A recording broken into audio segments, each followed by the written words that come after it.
Aleluia, glória a Deus, amém?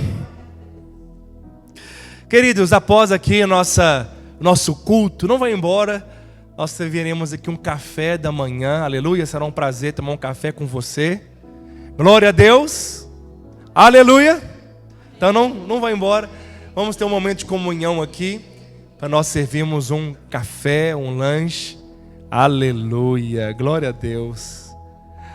Queridos, eu vou ser bem breve e vou compartilhar essa palavra lá no grupo da igreja para você usar para um momento, à noite, você compartilhar. Só a introdução aqui, se você ler no momento com a sua família, já vai ser poderoso. Amém? Talvez você fique pensando o que eu vou falar, eu não sei pregar. Pega a palavra, lê a introdução e fala do amor de Jesus. Amém? Este é o propósito. Glória a Deus. Abre comigo a Bíblia no livro de Lucas, capítulo 2, versículo 7.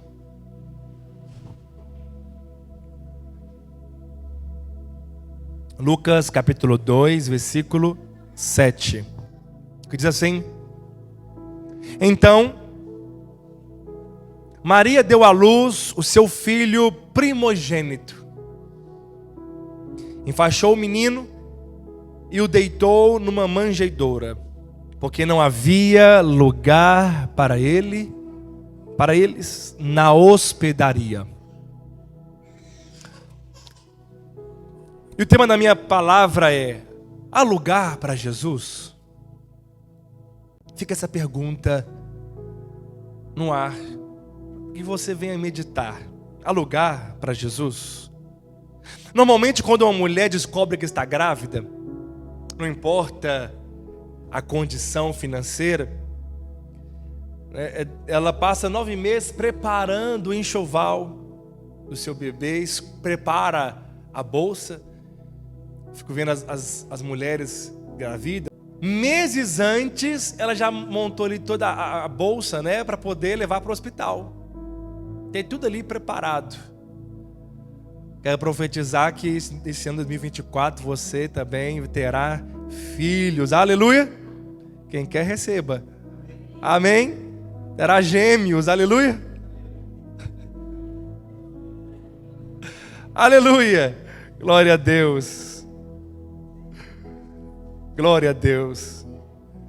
Então eles preparam o enxoval do bebê. Não importa a condição financeira, eles sabem aonde irá nascer, a data que irá nascer. Hoje está muito preciso isso, a medicina. Já sabe a data, geralmente, na semana já sabe, para a glória de Deus, não é verdade? Já sabe o sexo da criança, se é menino ou menina. Logo nos primeiros meses ali já descobre.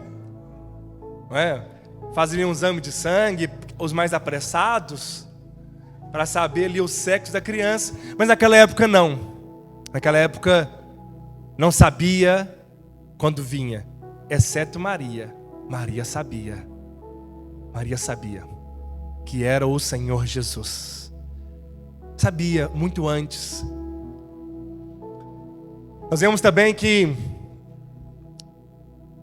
algo interessante é que quando estava chegando a hora do nascimento,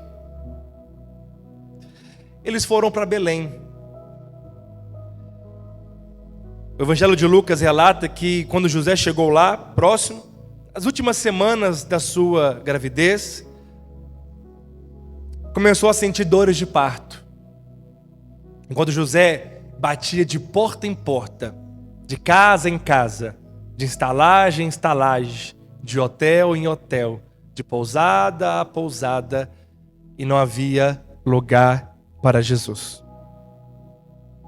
Não havia lugar para Jesus. Mas 2000 anos se passaram. E ainda hoje as cidades, nos campos, os homens estão cheios demais, ocupados demais, para receberem de Jesus. Não há lugar para Jesus em muitos corações. Mas graças a Deus por Jesus Cristo, mesmo eles sabendo que muitos recusariam, que muitos não acreditariam nele, ele morreu por todos, para que aquele que nele crer não pereça, mas tenha a vida eterna. Para que aquele que o reconhece seja salvo. E ele comissionou eu e você, a igreja dele, para anunciarmos as boas novas. Devemos ter uma urgência, porque as pessoas estão correndo demais de um lugar para o outro. Os homens estão muito agitados, preocupados demais, aflitos demais, e não tem tempo para Jesus. Há lugar para o comércio, há lugar para o lucro, há lugar para os homens, há lugar para as festas. Uns correm para presentear, outros correm para ser presenteado. 2000 anos se passaram, mas ainda em muitos lugares não há lugar para Jesus. Triste. As casas estão cheias de símbolos, há presépios, árvores, guirlandas, sinos, mas não há lugar para Jesus em muitas famílias. A minha pergunta para você é: que você leve Jesus para essas casas. Essa é a minha afirmação. Leve Jesus para essas famílias. Amém? Vamos refletir sobre o local do nascimento de Jesus. Primeiro nós vemos a estrebaria. Quando José e Maria chegaram à região de Belém, mesmo tendo parentes lá na cidade, não conseguiram pousada. Os lugares estavam cheios. As hospedarias eram lugares onde as pessoas alugavam para fazer refeições, para passarem a noite, como hoje seria um hotel.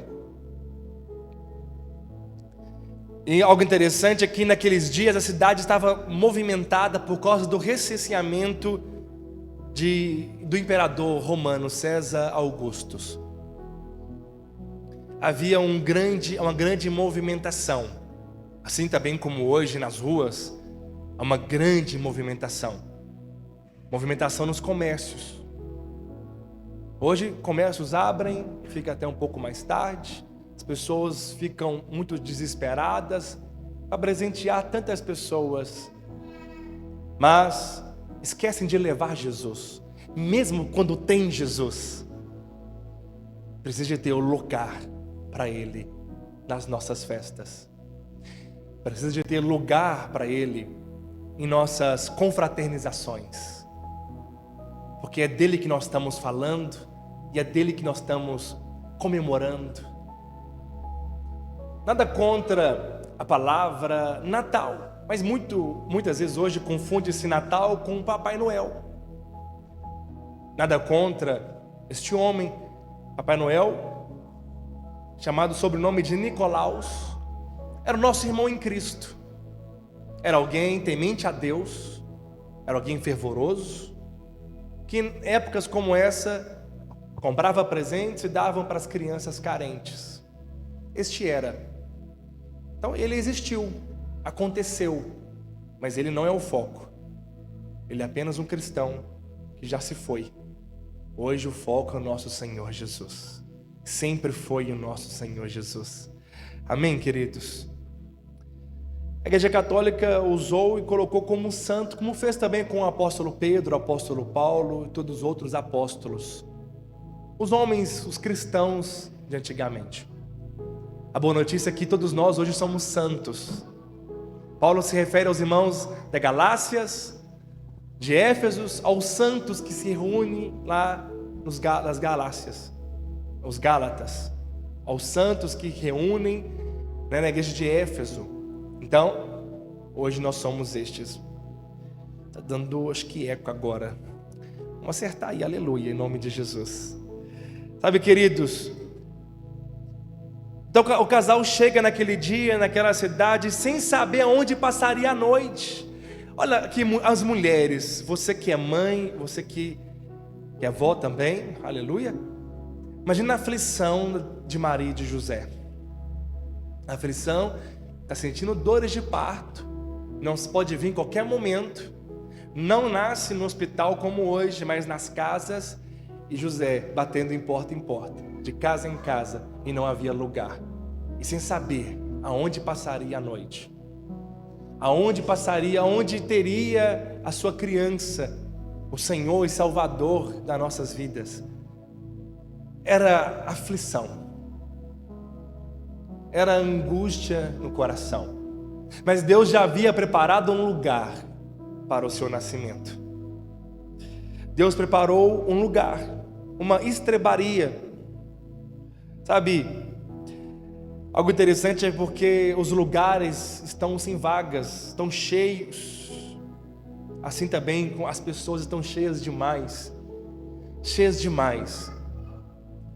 de tantas outras coisas que não conseguem receber de Jesus. Só podem receber aqueles que estão vazios. Só podem receber aqueles que se esvaziam diante de Deus. Esse copo, se ele estiver cheio, eu não posso colocar mais nada nele. É preciso se esvaziar para poder receber. Esvaziarmos de nós mesmos.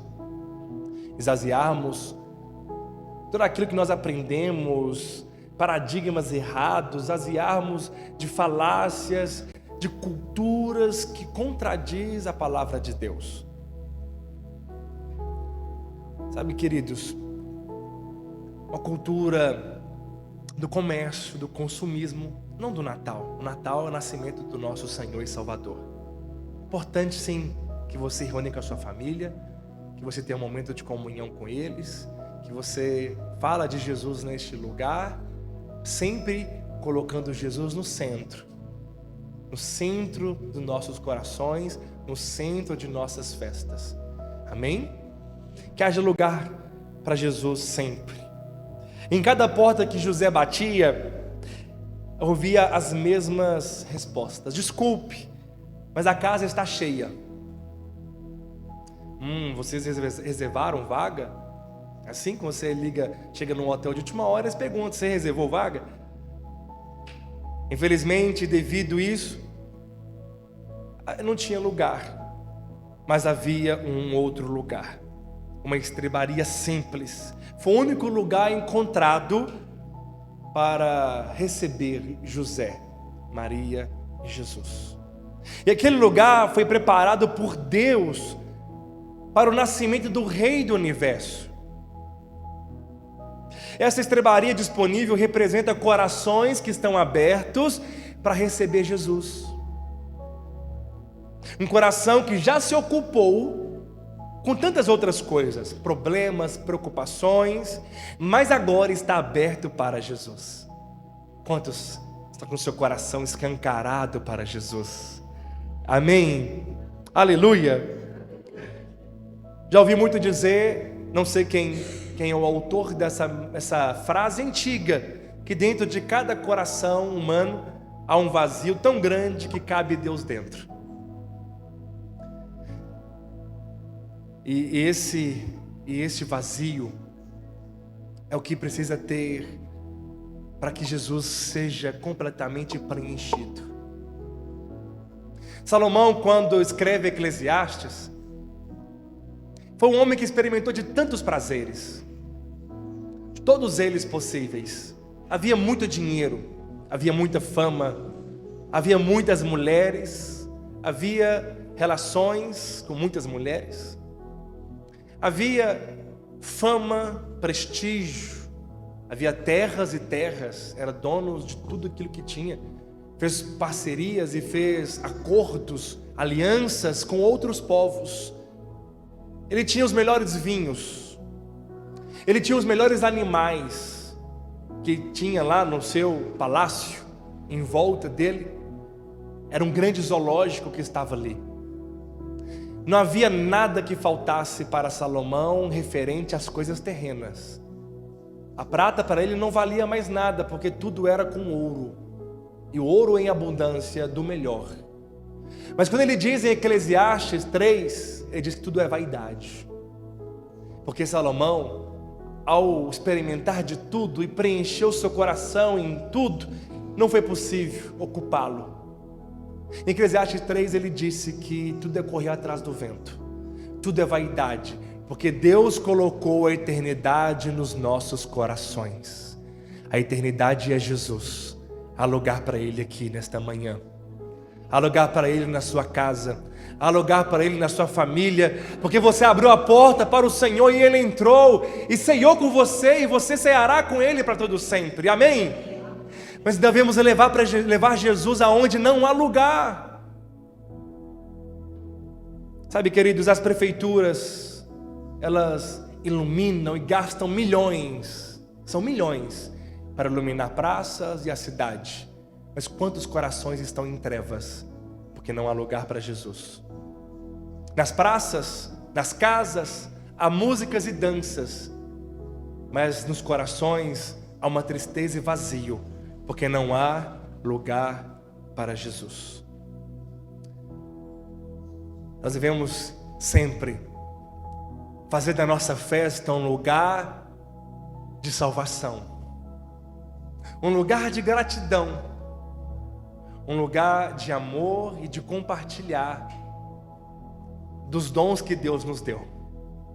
Que nesta noite nós venhamos levar Jesus para as famílias que estão correndo de um lado para o outro, estão cheias de tantas outras coisas. Como o Franciliano falou aqui, em muitos lugares as pessoas vão e bebem bastante, comem bastante e pensam que isso é o Natal, porque falta o lugar de Jesus no coração deles. Falta Jesus no coração deles. Leve esperança para eles. Amém, queridos? Sabe o que é interessante? Que alguns historiadores daquele tempo, eles dizem que aquela estrebaria era utilizada por os viajantes que passavam por Belém e abrigavam as suas ovelhas que seriam levadas para o sacrifício no templo. Eles pegavam essa estrebaria, era o lugar onde as ovelhas passavam a noite, e depois sairia e ia para o holocausto, que ainda tinha o holocausto antes de Jesus. Por isso que este lugar foi escolhido, não foi qualquer outro lugar. O Rei dos Reis, Senhor dos Senhores, poderia ter nascido num palácio, num hotel de Dubai, que uma vez eu pesquisei por curiosidade, em reais seria 40 mil reais, 2 dias, onde milionários passam a noite, num quarto de 2 andares, completo. Ele poderia ter nascido no melhor lugar de Roma, no melhor lugar de Israel. Poderia ter nascido, talvez, num hotel hoje, em Minas Gerais, um Ouro Minas, ou a outros, eu nem sei qual é o mais caro aqui. Eu sei que eu já fui lá e é muito bom, não posso hospedar, por enquanto. Mas ele escolheu nascer em um lugar simples, um lugar onde tinha ovelhas, um lugar profético. Não nasceu rodeado com ouros, diamantes e rubis ao envolto dele, não. Nasceu num lugar que deveria ter nascido, um lugar que Deus escolheu. Portanto, Jesus não nasceu naquela estrebaria porque não era porque a hospedagem estava cheia. Jesus não nasceu naquela estrebaria, Jesus nasceu naquela estrebaria não foi porque as pessoas fecharam a porta na sua cara. Não foi porque recusaram Maria e José, que tinha Jesus dentro. Porque as pessoas vão recusar, presta bem atenção, as pessoas vão fechar a porta na cara para aqueles que têm Jesus dentro. Maria tinha Jesus dentro e recusaram eles. Nós temos Jesus dentro de nós, mas também em muitos lugares nós não seremos bem-vindos. Em muitos lugares nós não seremos aceitos. Mas grande é o nosso galardão, grande será a nossa recompensa, porque é por amor a Jesus. Amém, queridos? Amém? Aleluia.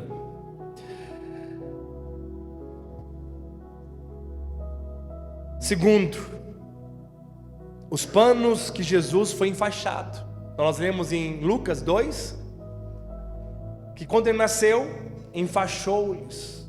Nasceu na estrebaria, Maria pegou, enfaixou Jesus e colocou em uma manjedoura. Os panos que Jesus foi enfaixado, o que isso representa para nós? Sabe, Jesus poderia, é impressionante o que o pastor Luísio disse, ele ter nascido como um bebê. Na verdade, para nascer é somente assim, mas ele poderia ter vindo na glória, como ele virá depois do arrebatamento, ele virá na glória do seu Pai junto com seus anjos. Ele poderia ter descido dos céus, assim como ele subiu aos céus em Atos 1:8. Ele poderia ter descido, ou poderia ter aparecido como um teletransporte, já adulto, formado, e ficado seus 3 anos, chamado seus discípulos e pregasse. Aconteceria tudo. Aconteceria, e as pessoas iriam crer nele.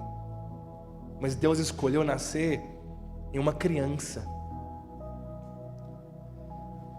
Por isso que Hebreus fala que ele teve que ser aperfeiçoado. Como? Ele entende o seu lugar, ele entende o seu coração, ele entende que você tem passado, porque ele foi rejeitado, ele foi traído, ele sentiu vergonha, ele obedeceu sua mãe e seu pai, aprendeu a falar, aprendeu a escrever, aprendeu a trabalhar com seu pai na carpintaria. Extraordinário isso. Dependeu de alguém. Deus dependeu de uma mãe para trocar sua fralda, para dar mamadeira quando ele chorava. Não é lindo isso? Não é uma maneira de se rebaixar tão grande? Olha que extraordinário. Olha que humildade. Olha o coração. Nasceu em um lugar simples. Teve a sua infância, teve a sua adolescência, né? Foi juvenil, adolescente, por isso juvenis. O Senhor Jesus teve a sua idade, mas com 12 anos ele já estava na porta do templo, ensinando os doutores e ouvindo os doutores.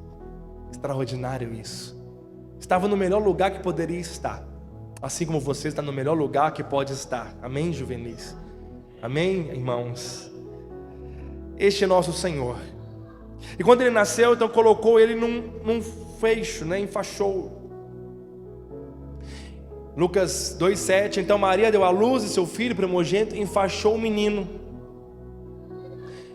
Ele não tinha enxoval, não tinha uma roupinha ali preparada para ele, né? Como as mães fazem com muito carinho. Mas por quê? Por que tinha panos de linho ali? Também os historiadores dizem que no local onde as ovelhas ficavam, os pastores, quando as ovelhas nasciam e era um tempo de frio, eles pegavam este linho, esse pano de linho, e envolvia as ovelhas para elas serem aquecidas. E é tão profético porque Jesus também foi revestido de linho fino desde o seu nascimento. O linho fino representa a justiça. Ele pegou a responsabilidade de nos fazer justos. Somente Ele pôde transformar você em justo. E é por isso que Ele foi envolvido desde o seu nascimento em linhos, enfaixados de linhos. Mas também na sua morte, Ele também foi enfaixado também de linho, obras de justiça. Ele é o justo, o poderoso Senhor. Você crê nessa verdade? Amém? Quando ele morreu, um discípulo chamado José de Arimateia, um homem muito rico, pediu autorização para Pôncio Pilatos. Retirou o corpo de Jesus da cruz e envolveu com panos. Marcos 15:46. José comprou um lençol de linho, tirou o corpo da cruz e o enrolou no lençol. Em seguida, pôs o corpo num túmulo cavado na rocha e rolou uma grande pedra para fechar a entrada do túmulo. Jesus também, quando nasceu, não foi colocado numa treliça de madeira com palha, como nós vemos hoje em filmes, em imagens. Ele foi colocado numa pedra, uma manjedoura. Manjedoura era o lugar onde os animais comiam, mas eram feitos de pedra entalhada. No seu nascimento foi envolvido com linho e colocado numa pedra, mas na sua morte foi envolvido também com lençol de linho e colocado numa pedra. Tudo isso mostra porque Ele é a nossa justiça. Ele é o justo que nos justifica. Nos deu o presente. O presente é um dom, o dom da justiça. Você é justo, não há mais condenação sobre você, não há mais acusação sobre você. Como estou compreendendo a pregação? Amém? Ele tomou o nosso lugar, Ele tomou o nosso castigo, Ele nos deu a sua justiça. A manjedoura, chega a hora de dar luz. Lucas 2,7 diz que colocou numa manjedoura.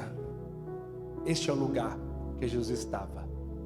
A palavra manjedoura em italiano, interessante, que foi depois, Roma traduziu isso, latim, depois colocou, é de mangiare. Não sei falar italiano, mas é mangiare, tem a ver com manjar ou comida. Por isso que era num lugar onde os animais comiam. Este é o significado de manjedoura, um lugar para se comer. O pão vivo desceu dos céus, nasceu e colocou num lugar para nós comermos dele. Isso é muito poderoso. Um lugar para alimentar. Ele é o nosso lugar de alimento. Desde quando ele nasceu, nós alimentamos dele. Nós comemos do pão da vida, que é Jesus. Amém, meu querido? Aleluia. Sabe, só de curiosidade, antigamente as missas eram feitas de costa em latim.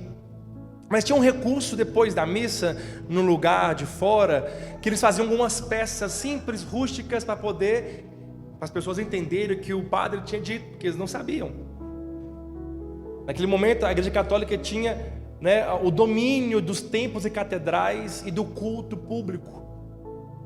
Nós vemos que Constantino oficializou a religião em 327 depois de Cristo. Mas nesse tempo, o que é interessante, que Francisco, chamado de São Francisco, ele foi fazer uma encenação, e era esse tempo, e era Natal. Após a missa, Francisco nasceu neste lugar, numa treliça de madeira com palha. E é por isso então que ele fez a encenação. Colocou uma criança numa treliça de madeira com palha, para falar que Jesus nasceu ali. E havia também magos ali, mas os magos não estavam presentes. É por isso que teve essa cultura. Mas ele nasceu em uma manjedoura, em alguns lugares chamado de coxo, um lugar de pedra entalhado aonde ele está. Ele nasceu para ele ir para nossas mesas. Preparamos uma mesa para ele. O pão da vida desceu para ser alimentado. Amém? Quantos creem nisso? Você pode alimentar dele hoje. Você pode buscar dele hoje. Sabe, numa caverna, num lugar com pedra, ele foi colocado, mas foi sepultado. Não teve lugar para ele naqueles lugares, mas no coração tem. Quero ler com você apenas uma ilustração para nós encerrarmos. Certa vez um professor de psicologia, Francileno, psicólogo, e ele era cristão, ele fez algo com os juvenis. Ele pegou em uma universidade, na verdade era juvenis, era adolescentes, na verdade, 17 anos, 16 anos. Ele pegou ali alguns alunos, eram 40 deles, pegou uma folha de papel e com a palavra Natal, e pediu os alunos para escrevesse ou desenhasse, logo após aquela palavra, todos os objetos e eventos que lhe viesse à mente relacionado com a data festiva. Preste atenção. Quando os papéis foram recolhidos, o professor verificou que os alunos escreveram árvores, pinheiros, sinos, cânticos, bolas, nozes, amêndoas, chocolates, Papai Noel, neve, luzes, trenó, brinquedos, presentes, jantar, amigos secretos, vinho, champanhe, castanha, guirlanda e etc, etc. Encheu-se a folha de todos esses itens, mas nenhum deles tinha menção do nascimento de Jesus. Então o professor explicou sobre o verdadeiro significado do Natal. E em seguida pediu que os alunos, entregou para eles as folhas e pedisse que eles escrevessem na folha o que representa o Natal agora. Nessa hora um aluno se levantou e disse: professor, sabemos que o Natal é o nascimento de Jesus, mas não tem mais espaço para ele na folha. Não cabia mais o nome de Jesus. Não cabia mais ali naquela folha, porque já foi cheio de tantas outras. Esse dia também é dia de esvaziar da agitação, da correria, de tantas outras coisas, da preocupação, da ansiedade, e falar: Jesus, enche-me nesta manhã. Fica de pé em nome de Jesus. Vamos orar ao Senhor para a glória de Deus. Vamos colocar um cântico. Os líderes podem colocar um cântico do louvor, um cântico para nós. Vamos orar ao Senhor e convidar que Ele, neste momento, preencha os nossos corações. Feche os seus olhos, em nome de Jesus. Vamos adorá-lo a Ele. Logo que ela me derramar nesta noite, nesta manhã, vamos nos derramar diante de Deus. Começa a orar neste momento. Fala: Senhor Jesus, enche-me com Teu Espírito. Eu abro o meu coração para receber de Ti. Fala para Ele: Senhor Jesus, meu coração é Teu. Eu entrego como presente ao Senhor. Há lugar para o Senhor na minha casa. Há lugar para o Senhor no meu coração. Há lugar para o Senhor na minha família. Vamos declarar esse cântico a Ele. Outra vez.